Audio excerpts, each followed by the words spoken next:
মা কি করছো মা?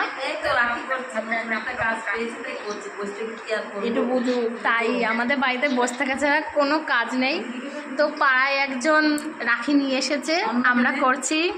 এই যে আমার ছোটদি, ওই যে ওকেও কাজে বসিয়ে দিয়েছি, লজ্জা পেয়ে গেছে। বাড়িতে সারাদিন বসে থাকার কাজ, সেই কাজের বদলে বন্ধুরা আমরা খুব গরিব মানুষ, আমরা এই করেই খাই। লাইক কমেন্ট শেয়ার এই করেই খাই, সেটা বলতে পারলো যে আমরা এই করেই খাই। লোকে যদি বলবে তোমরা যদি গরিব হও তাহলে তোমরা পাকা ঘরে আসো কি করে, তোমাদের তাই বলবো, ওরকম মিথ্যে কথা বলো না। আমি কি বলতো, আমরা গরিব না, তাই আমাদের হাত খরচা লাগে বলে আমরা এই কাজটা পাড়ায় ছিল নিয়েছি। দাদা আমি অনেক ভাবি, কারণ তোমার নাম্বারটা আমার কাছে আছে আর কারোর নাম্বার তো নেই, ফোন করতাম না, মানে কথা বলবো।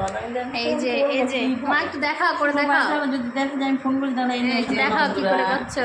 এই যে বন্ধুরা এইভাবে তৈরি করতে হয়। কিভাবে করতে হয় এমন করে, মানে আমি বলছি দিদিকে দেখাতে আমার ভালো এই যে একটা পুঁথি দেয় এরকম, এটায় এই যে সুতো, এই যে পুঁথির এই দুই সাইডে একটা ডান্টি আছে না, যে ডান্টি, যে এই ডান্টি, এইগুলোর মধ্যে দড়ি ঢোকাতে হয়, সুতো, এই যে সুতো দেয় না। আমাকে কি বলছেন না, যাই না বাড়িতে কি করতে যাবো, সুতো দেয়, সুতোগুলো ঢোকাতে বাবাও মদ নিয়ে বসে থাকে, দিয়ে এরকম ভাবে বাঁধতে হয়।